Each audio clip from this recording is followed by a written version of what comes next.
Buenos días. El día de hoy hablaremos sobre los reactores en equilibrio, Gibbs y conversión, estableciendo una comparación, usos y funcionamiento, además de un ejercicio práctico en donde se visualiza su empleo. Sus usos como instrumentos en HYSYS se representa con los iconos mostrados para la paleta de herramientas y se tiene que para el reactor en equilibrio, como su nombre indica, modela el estado en equilibrio luego de un determinado periodo de tiempo, en donde las variaciones son igual a cero. El modelo de reacción ocurre de forma simultánea, secuencial y permite determinar la conversión real para un componente base, que comúnmente es el reactivo limitante, su constante de equilibrio y la extensión o avance de la reacción. En cambio, el reactor Gibbs es similar a un reactor de equilibrio, con la diferencia de que no necesariamente necesita la estequiometría de la reacción, sino que lo calcula a partir de la variación de la energía libre de Gibbs al minimizarla para llegar al equilibrio, según las especificaciones de los componentes de entrada, y además puede funcionar como un separador si no se especifica ninguna reacción. Por último, el reactor de conversión involucra reacciones de transformación, en donde el proceso ocurre hasta un porcentaje de conversión determinado o calculado en función de la temperatura o el análisis del proceso hasta que termine uno de los reactivos primero, es decir, el reactivo limitante. Se tiene que para cada reactor existen opciones o detalles que se muestran en el apartado de reacciones de cada operación en HYSYS, y estas son diferentes entre sí. Por ejemplo, para el reactor en equilibrio se puede visualizar el porcentaje actual de conversión en función de los caudales de entrada y salida del reactor del componente base, que puede ser uno de los reactivos, como se especificó anteriormente, que es el limitante. Además, se calcula la constante de equilibrio ya sea manual o de manera automática, si no se especifican las constantes de la ecuación, para obtener qué compuesto o compuestos se favorece. Y por último, también se visualiza la extensión de la reacción. Para el reactor Gibbs, como ya se mencionó, este puede funcionar como un reactor en equilibrio y denota su versatilidad al tener opciones de funcionamiento, ya sea solo con las reacciones Gibbs que no requieren estequiometría, especificando una reacción previamente ingresada, o que funcione como un separador al no involucrar reacciones y priorice el equilibrio de las fases entre las corrientes de entrada y salida. En cambio, para el reactor de conversión es necesario que se especifique tanto la estequiometría como la conversión, que puede encontrarse en dependencia de cualquiera de los reactivos o productos a partir del componente base. Además, para su previa programación no es necesario involucrar la fase en la que ocurre dicha reacción. Es de vital importancia tener en cuenta que el apartado de propiedades previo a la simulación requiere especificar las reacciones que se involucran en el proceso. Al añadir un tipo de reacción, estas pueden ser de conversión y equilibrio para la explicación pertinente.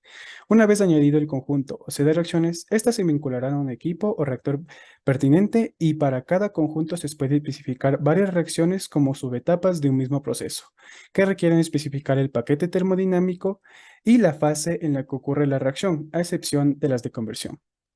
Como se mencionó previamente, los equipos simulados para los reactores mantienen su interfaz similar para los cálculos geométricos, asumiendo un volumen cilíndrico. Y para la pestaña de diseño, su interfaz es similar a otros equipos. Sin embargo, la diferencia se presenta en el apartado de reacciones. Para los reactores en equilibrio se especifican los detalles del apartado de propiedades para la reacción involucrada y sus resultados. En sus resultados se calculan los porcentajes de conversión actual, constante de equilibrio y el avance de la reacción, además del balance másico involucrado. En reactores Gibbs se tienen las opciones que engloban tanto el funcionamiento del reactor en estado estacionario como si se desconoce la estequiometría del proceso, y además para funcionar como un separador. Además, en detalles se puede visualizar y especificar el balance por especies de las corrientes de alimentación de entrada y salida. Por último, el reactor de conversión muestra tanto los detalles del conjunto utilizado como el porcentaje de conversión que se agrega o calcula en el apartado de propiedades y el parámetro de avance de la reacción. A continuación, veremos el ejercicio propuesto. Se procede al ejercicio propuesto. Este está enfocado en la simulación de un proceso de reformado de metano con vapor. El esquema mostrado a continuación es el que corresponde a este tipo de proceso, y el objetivo de este video simplemente será hasta determinar el producto de reformado, es decir, esta parte de aquí, mientras que el cuadro rojo será parte del ejercicio propuesto. Las condiciones se detallan a continuación. Por un lado, se tienen los tipos de reacciones dentro de este proceso. La mayor parte de ellas son de equilibrio y la última es de conversión. Aquí se detallan las reacciones con su respectiva estequiometría y además con el grupo de reacción. Importante destacar, las dos primeras tienen datos sobre la constante de equilibrio en función de la temperatura. La tercera es extraída propiamente de los datos de Aspen HYSYS Y la última es una reacción de conversión, por tanto, únicamente se requiere su estequiometría. Los datos para las primeras reacciones se muestran a continuación. Este es para el reformado 1, para el reformado 2, y estas son las condiciones del proceso hasta el reformador. Por último, también se muestra que existe una relación de 1 a 4 entre el flujo de molar de vapor y el flujo de gas natural. Por último, el paquete termodinámico a utilizar es Penn-Robinson. ¿Qué se pide? Pues principalmente determinar la conversión del metano en el reformador y determinar la conversión si en lugar de utilizar un reactor de equilibrio se utilizará un reactor Gibbs.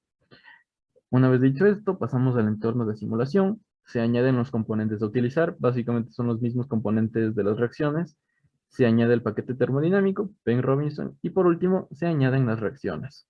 Como lo explicó David anteriormente, podemos añadir un reaction set a partir de este apartado. En este apartado añadimos una reacción que puede ser de equilibrio o de conversión. Podemos seleccionar en este momento de equilibrio. Una vez creada la reacción, se añaden los componentes en función de su estequiometría, recordando que los reactivos van con signo negativo, mientras que los productos van con signo positivo. Se puede señalar una ecuación de este tipo para determinar la constante de equilibrio en función de la temperatura. Esta opción para determinarlo a partir de los datos de Aspen-Hayes. Esto para fijar un dato de equilibrio en función para todo el proceso.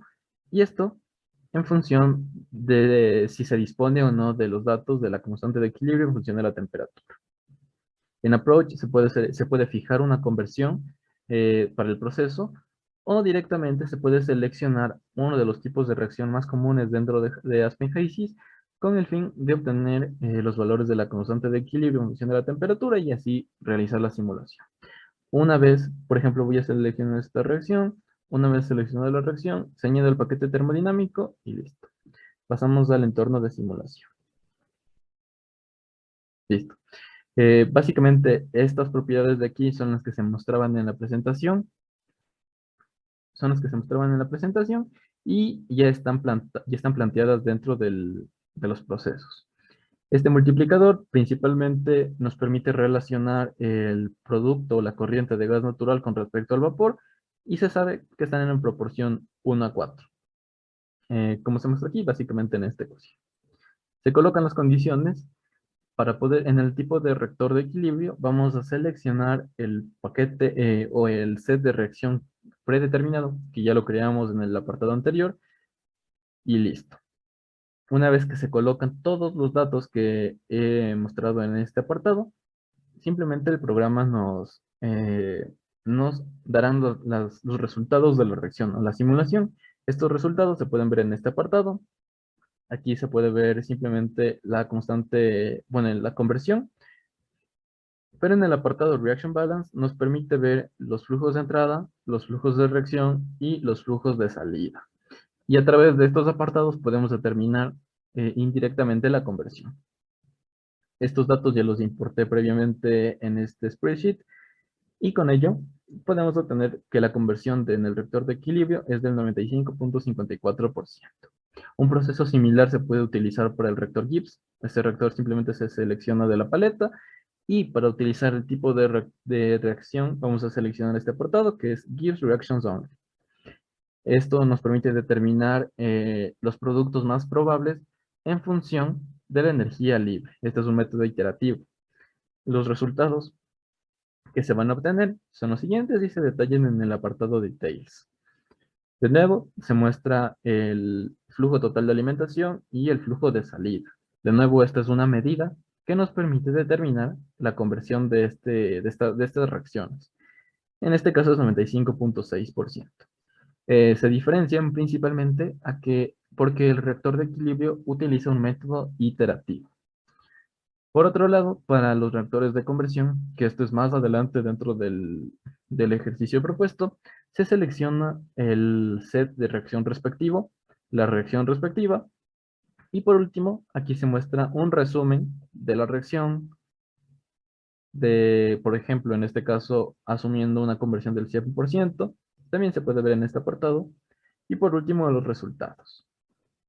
Y en Reaction Balance se pueden ver los resultados finales. Listo. Espero que esto haya sido de utilidad.